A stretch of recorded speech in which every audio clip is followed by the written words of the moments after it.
Let's jump right in. Welcome to The Explainer, where today we're taking a vibrant, high-altitude journey to uncover the fascinating science of the sky above us. It's a topic that literally surrounds us every single day, yet we rarely pause to consider the intricate, beautifully balanced, and sometimes completely violent mechanics at play just above our heads. So, let me ask you a really simple question. What do you actually see when you look up?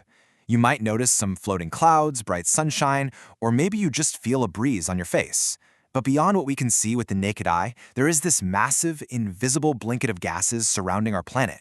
It's held firmly in place by Earth's gravity, and honestly, without it, life as we know it just wouldn't exist. It shields us from harmful solar radiation, it traps heat to regulate our global temperature, and it drives our entire weather system. Here is our roadmap for today's explainer. We're going to cover 1. The invisible blanket. 2. Layers of the sky. 3. Weather versus climate. 4. Elements controlling the skies. And finally, 5. The mighty Indian monsoon. Starting with Section 1, the invisible blanket. Let's find out exactly what this vital shield is made of. The exact chemical recipe of the air we're breathing right now is overwhelmingly dominated by just two gases. Nitrogen makes up a massive 78%, which is incredibly useful for plant life. And oxygen accounts for 21%, which is obviously essential for our survival. But then there's this tiny, tiny fraction of other gases. That includes just 0.1 to 0.4% water vapor. Despite being such a microscopic fraction, that little splash of moisture is literally responsible for forming every single cloud, storm, and drop of rain on Earth. Moving on to Section 2, layers of the sky. What's really cool here is that the sky isn't just one big, uniform bubble of gas. As you travel upward, it neatly stacks itself into some highly distinct layers. Let's move up and see how this builds. Starting right at the ground, we have the troposphere, extending up to about 12 kilometers.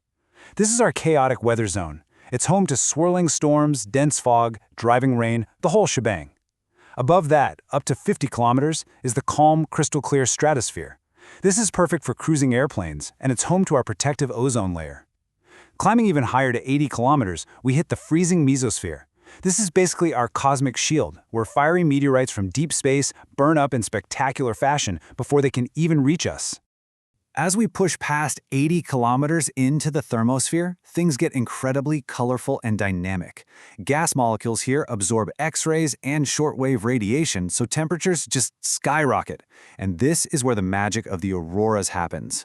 The word aurora actually comes from the Latin word for dawn, named after the Roman goddess. When charged particles from solar winds hit this layer and interact with our atmospheric gases, they glow in brilliant colors, giving us the northern and southern lights. Also located right here is the ionosphere, which literally bounces our radio waves back to Earth, making long-distance radio possible. Finally, we reach the exosphere, the uppermost layer where gravity is super weak and light gases like helium and hydrogen just slowly drift out into deep space. But hey, before we come back down to Earth, I want you to think about this mind-blowing fact. Because the air density is highest near the surface, all that air above us is exerting a massive, heavy physical force right on our bodies. So why aren't we crushed? Well, because the air presses on us from all sides, and the pressure inside our bodies exerts a perfect equal counterpressure to balance it out. Pretty wild, right? Let's hit Section 3, weather versus climate. Having mapped the sky, let's bring it back down to Earth and settle a very common point of confusion. There's a stark contrast between these two concepts. Weather is what dictates if you need to carry an umbrella today. It's the hour-to-hour, day-to-day atmospheric condition. It changes constantly.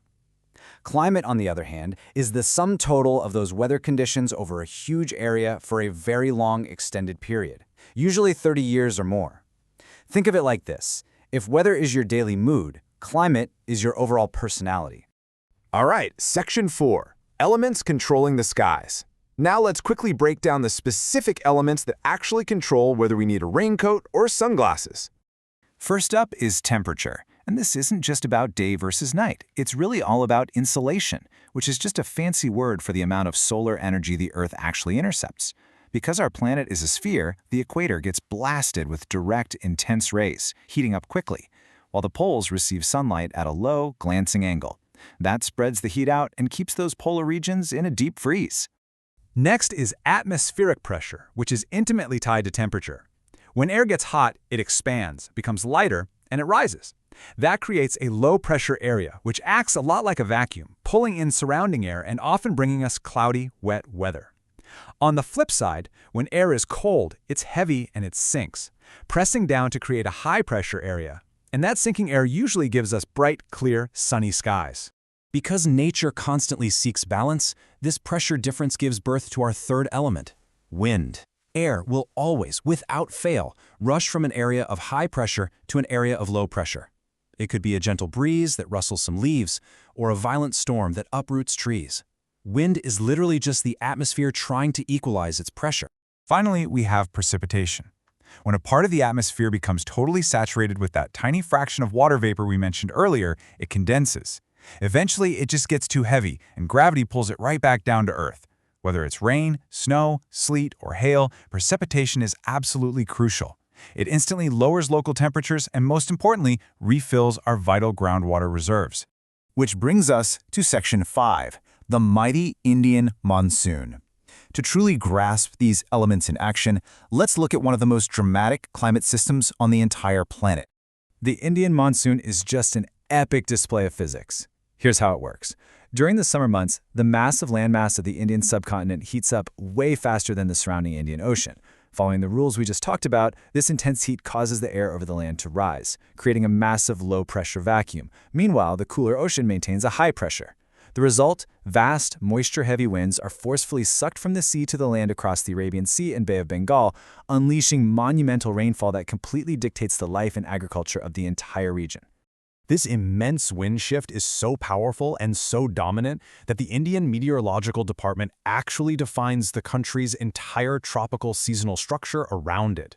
They officially recognize 4 distinct seasons: a winter from December to early April, a hot summer, the southwest monsoon bringing those heavy summer rains from June to September, and finally, the retreating northeast or post-monsoon season. What's truly amazing about this is the history. Because agricultural survival depended completely on these seasonal rains, ancient scholars had to figure out how to predict them centuries ago. Scholars like Humidity didn't have satellites. Instead, they used the position of the sun and the lunar mansions, known as nakshatras, to forecast seasonal rainfall with astonishing accuracy. In fact, many farming practices in India are still influenced by these ancient observational methods, even today. Fast forward to today, and obviously, our tools have evolved a bit. Under the government of India's National Monsoon Mission, we've traded lunar mansions for state-of-the-art, highly advanced dynamic climate prediction models. This incredible technology allows us to forecast the monsoon's behavior across all time frames, protecting agriculture, infrastructure, and human lives with unprecedented precision. So we've journeyed from the exact chemical makeup of the air right through the colorful auroras of the upper atmosphere, all the way down to the sheer physics driving the mighty Indian monsoon. We've seen just how perfectly balanced and interconnected this atmospheric blanket truly is. But it leaves us with a critical, somewhat provocative question to ponder. As human activities continue to alter this delicate balance and increase our carbon footprint, how will this invisible blanket behave?